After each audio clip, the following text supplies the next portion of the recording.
We're back. Welcome to another episode of Rich Politics.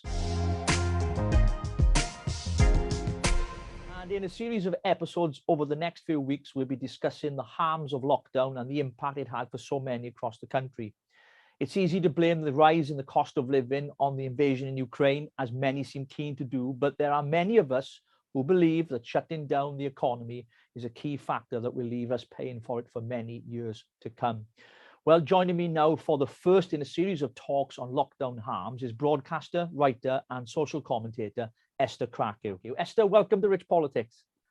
Thank you for having me. I'm really excited to have you on. Now, I know you're a regular contributor to GB News, one of the panelists on Dan Wootton's great show, if I can say that, because I think he's a wonderful presenter.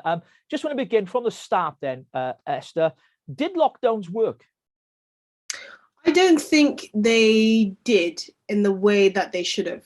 So the argument was, I know the most recent information that came out on the lockdowns is they didn't actually stop deaths. And, critics would say that the point of lockdowns was to delay deaths. But at the end of the day, I don't even think they did that. Obviously, in the last few months, more statistics have come out of the real figures of people that died of COVID, not people with COVID, people have died of COVID. And those figures are significantly less than even the projection figures and even the realistic figures. So I don't think they worked. I think they did a lot more harm than good. And I think we're only going to see the effects of that in the next few years, assuming the public is even allowed to know the full effects of that, because as you know, and I was a huge critic of this, a lot of information was suppressed during the lockdown. The actual debate on whether we should be locked down and whether we should have our rights, interrupted in that way it was completely impossible to have those conversations. I was against lockdown from the beginning. I was against locking down for as long as we did. I was against locking down without direct public consent. I was so against the media around lockdown, and I really think most of the mainstream media should hang their heads in shame for the fear mongering that they contributed to and even propelled. So you mentioned the mainstream media. They're complicit in some of that, of course, the scaremongering and propaganda, which many of us got used to, and we're like, well, we could see straight through it. I know you're one of them, calling the government out and mainstream media on lockdowns. I wonder though if there was, the report I think you referred to as the Mail on Sunday by Joe McFarlane, who the experts now, the ones who are calling for lockdowns, now telling us that it was in their own words, a monumental failure of global size. So basically it was a complete and absolute abject failure because it didn't prevent deaths from COVID. And conveniently, many in the Labour Party are backtracking of their support of lockdown and even locking down schools, which is incredible. And it's been very interesting to see the sudden COVID amnesia that's followed that completely disastrous situation. And it's just, I think for me, what worries me is the ease with which they were happy to destroy people's lives. And I don't use those words lightly. I think the ease with which they effectively hit our economy against a brick wall, knowing perfectly well that the people in charge would be the least likely to suffer serious consequences of that. The ease with which they told people to stay indoors, the ease with which they effectively militarized our police force and said, actually, you have the power to keep people in their homes. Infants suffered for that. That young boy, I forget his name, in the West Midlands, that was murdered by his mother and her evil boyfriend, whose relatives were actually banned and told by police you cannot go to their house. Just obscene things. School closures, which I think we should hang our heads in shame for what we've done to young kids regarding this pandemic. Even the fact that we're still propelling that, we're trying to vaccinate young kids. Really, they say for their own protection, really is to protect adults.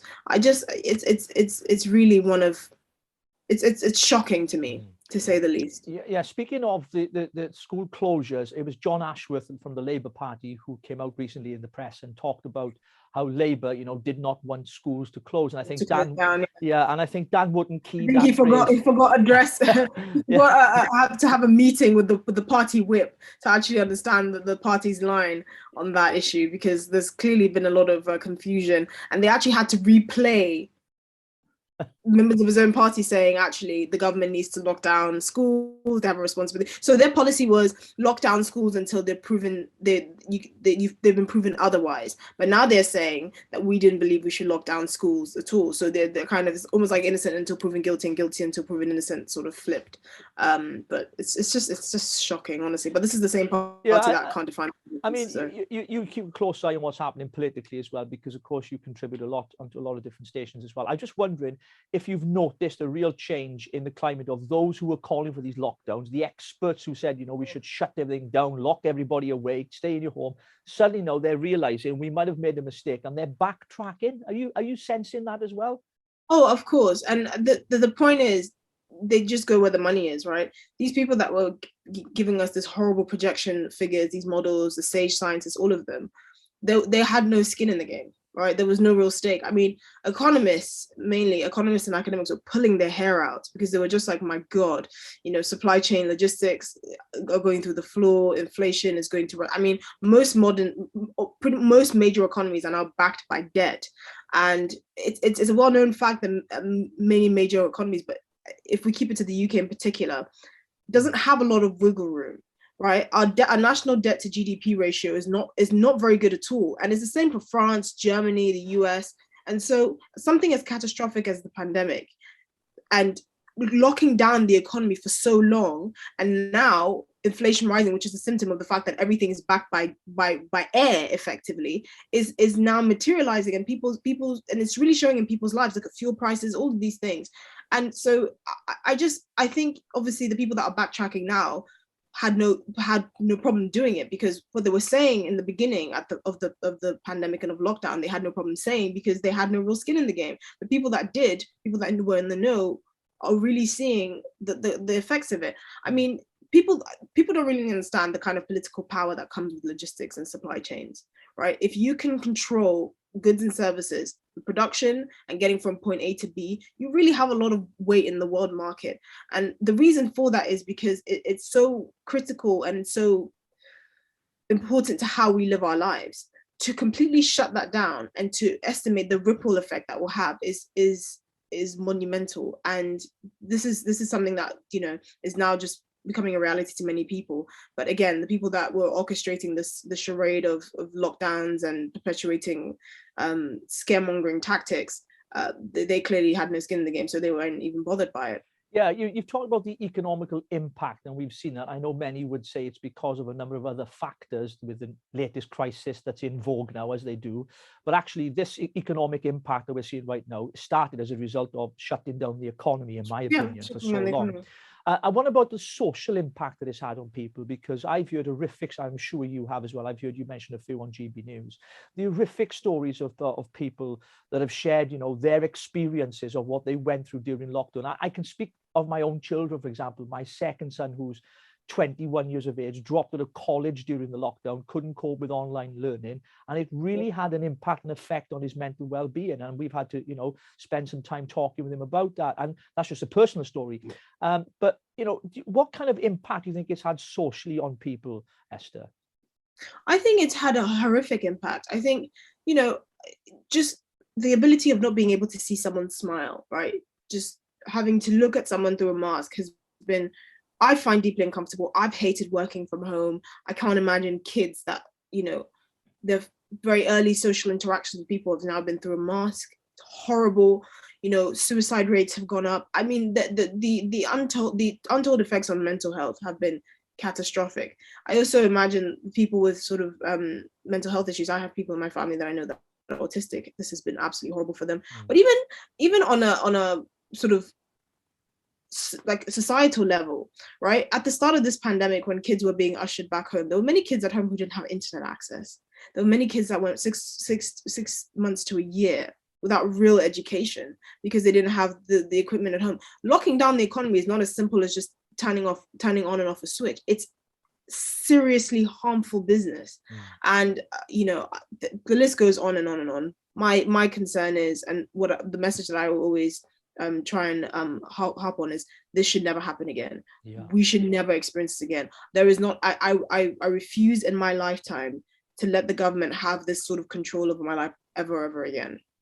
Yeah, I mean, thinking of that, I mean, that's one of the things I've been advocating for. That's why, hence, I've attended so many protest marches, which I think you know. I mean, at one point they were calling me Mr. Protest. It was a protest. I was at it, and it was simply because I just could not accept the fact that the government were using these emergency powers to alter society in the way that they did. That had huge detrimental impact on people, especially young people, as you've mentioned, the mental health impact, but also on people's life, the way people lived as well. People were drinking more alcohol, they were eating less healthily, gyms were closed. I mean, it really did. And I was reading an article from the Lancet earlier this afternoon, and they were talking about in there how people's happiness is linked to their productivity when it comes to life, so jobs and contributing to the economy. So even people's mental well-being has brought an impact into what's happening economically now because of what they went through the last 2 years. And I should imagine for a lot of people that I've been speaking to that I know, and even some of my friends who were at the start of this said, you know, we agree with lockdowns, Rich, but they were on furlough. You know, there's many self-employed friends I had that didn't have that backing from the government. And I think, you know, I just want to ask you in bringing our short time together for a close, and I've fantastic having you on. What do you think the biggest impact's going to be as a result of the lockdowns? I think the biggest impact, definitely to the economy, definitely. I mean, that is without a shadow of a doubt. That's something I take a particularly keen interest in. If you ask me what I would hope the biggest impact would be, I think I was hoping the biggest impact would be to humanize non-metropolitan Britain more. So one of the things, and people don't know this, I understand the construction industry pretty well. I used to work in the construction industry at some point. People that were for lockdowns and harping on about locking down harder and longer and all of that were London metropolitan elite, the M25 bubble, that were on furlough and living in their houses or their flats with champagne and a laptop. They didn't think about the plumber that would fix their toilet when there was a problem. They didn't think about the electrician, the roofer, or, you know, everyday Britain, right? That actually has to go out and work and use their hands for a living. And I was really hoping there would be more of a shift to understanding how they have been impacted, but that's not the case. Obviously, on the economy is the biggest issue, because again, our economy is backed by nothing. We don't produce anything, Britain. We're the second sort of largest service-based economy, second only to the US. But again, that has to be an industry at the forefront of innovation. There's no money to invest in these. There are a lot of jobs that are about to be redundant in, I'm not even joking, 5 to 10 years. And we really need to start retraining those people and start moving them into higher productivity sectors. Because guess what? Raw production is moving east, and it has moved east. And the supply chain shock and gas prices going up and all of these things should make people more aware of the fact of how interconnected our economies are, and how difficult it is to actually keep up in a world where everyone is in it for themselves and everyone has the capacity to bring more to the table than just being, say, you know, a colony somewhere on the other side of the world that no one really cares about. So that would definitely be the biggest impact, the impact on the economy and future generations. But yeah, I was hoping it would be, you know, human beings. Yeah. Well, I was interested to hear that because I hear a lot from the London village, as I call it, because I live obviously in Wales, you know, being a patriotic Welshman. I travel down to London quite a bit and speak to people. There's a different world down there. I was just wondering, you mentioned those, you know, London elites, the people it didn't affect the most. I wondered if they're going to be held to account for the things that they did, the things that they said, whether it be SAGE, whether it be politicians through policy, legislation, all the things that they did that caused a lot of the damage we're experiencing now. Should they be held to account? And if so, how's that going to happen? They should be, but they won't. I think on record now, I only have one politician who's apologized for some of the lockdown measures, and that was Nadine Zahawi, when he was talking about the fact that school closures really had a huge impact on children, one that I think they knew would happen. They were just choosing to bury their heads in the sand. I do obviously think there should be so many consequences. I think so many people should go to prison for this, but that's not going to be the case. I think the only real tangible thing that we can do is diversifying media and diversifying where people get their information from, and really trying to galvanize. But again, in a world that's more and more fractured, in a world where nobody feels like they can trust any sort of media unless they corroborate with 2 and 3 other different sources that they sort of believe, it's getting harder and harder to galvanize people. And I know that doesn't seem like it, because you see all these people on Twitter and TikTok and, you know, lynch mobbing people for saying things they disagree with. But actually, the reality on the ground is it's really difficult to galvanize people behind a cause. And if you don't actually educate people and tell them about the impacts it's going to have on their lives and their children's lives, that's not going to be the case. So yeah, many people should go to prison, but they won't. Well, it's like I can't let you go without asking your thoughts around Partygate, because of course it's all kind of in the press at the moment. You know, these fines have been issued, and Labour are calling for Boris Johnson to resign. And conveniently, he avoided the fine conveniently, which is I think I should. Due to the nature of libel laws in the UK, I should probably stay muted on that. A lot of thoughts there. But the reality is, you know, there were so many guilty people, and this is not shocking. I think for me, my frustration is with the Labour Party, because this wouldn't have happened or this would have been less likely to happen if we had a real opposition. If you're a Tory right now, really, what motivation do you have to level up and to be a decent party of principle? I can level so many criticisms at Tony Blair or even Cameron, but they would not have let some of the characters that are still in the Tory party be there now or as long as they were. Boris Johnson did a bit of, you know, hiring and firing here and there. Again, that didn't really clear out the disciplinary rot that's in the party. And as a I wouldn't say traditional Tory voter, but someone who's more conservative leaning in my values, I felt totally betrayed by the Conservative Party. But I don't blame them for not really having motivation to do better, because the current leader of the Labour Party and the shadow equalities minister can't define what a woman is. Actually, I think his latest gaffe is a woman has a penis. So, you know, I think on the face of it, there is really no motivation to be better. I think Partygate should be a lot bigger. I think a lot more people should go to prison, but I also think that doesn't just include the Tories. I also think that there are people that broke the rules during lockdown that should be, I mean, listen, I don't even think Nicola Sturgeon should be allowed to be doing what she's doing. I have so many thoughts on that, but I don't know, how long have you got? Well, I think on that we agree, and we're going off lockdown hams for a moment. That's okay, because this is good. I think, yeah, for a lot of people, you mentioned earlier, the mistrust that they've got in mainstream media because of what they faced the last 2 years and the way things were being reported, the bias on the one side of things, and now there was a blanket ban on the BBC reporting anything other than one side of the story. That includes Sky, Channel 4 and others as well. And there are channels, thankfully, like GB News, Talk Radio. There's alternatives out there, thankfully, that you do get a different side. And I think that's been quite refreshing. I know you've been contributor to both of those. I just wonder whether that trust can be rebuilt, given what we've been through, given what's happening right now, and even a war taking place, an invasion of Ukraine, let's call it that for now, is enough to keep Boris in the job coming up to the next general election. You know, will he survive as the Prime Minister, and will he make it to stand as the next Prime Minister for the next general election, given what we've been through?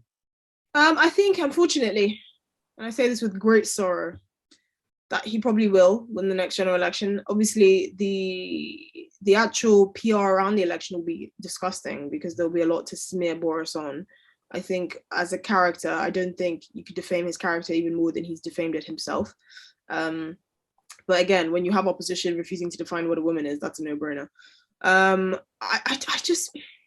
Can you define can you define what a woman is for us? So yes, an adult human female with the chromosomes to match. I don't think it's very difficult, but unfortunately, a small sect of activists have, I don't know if I can say this, have got our major party leaders by the cojones, and they have it in a nice by the jar. By the balls. You can say by the balls. Yeah, they have them, and it's in a nice jar in their kitchen, floating around in some brine and water. I don't think Boris really has any opposition, and it's a pity, because the Lib Dems don't exist anymore, basically. And the Labour Party are, I don't even call them the party, I call them a bunch of, you know, old, unappealing uni activists, and that, I think, it's terrible, honestly.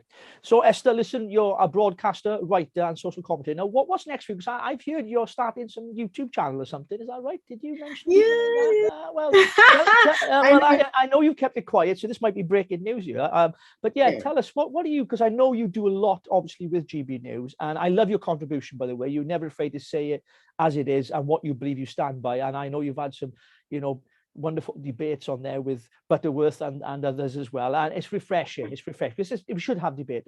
What's next for Esther? What are your plans? What are you hoping to do? I'm just hoping, I suppose, just to kind of do what I do best. I love broadcasting. I love writing. You should see a few more pieces of mine in some newspapers here and there. And yes, the YouTube channel, which I will be working on.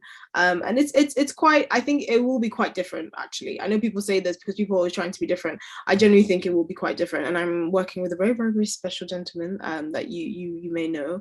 I think the key really is decentralization. And that's the name of the game for the next for this half of the 21st century. Really just kind of dissolving or breaking up power from a few. I think one of the big ones we need to do is big tech. But again, we're getting there. I think now, I read on Twitter that Elon Musk is considering buying Twitter. Yeah. Fantastic. Because, I keep thinking, like, I keep forgetting that, yes, Twitter is this big entity, but it can be bought. Yeah. And the fact that realization brought me so much joy, because I was like, oh, actually you can be checked, because money makes the world go round. So let's keep our fingers crossed there. But yeah, just breaking things up and really getting people to think about, because I do talk a lot about politics and social issues, but I think there are some social issues that I really I feel so passionately about. I would literally dedicate the next 50 years of my life to trying to sort out. I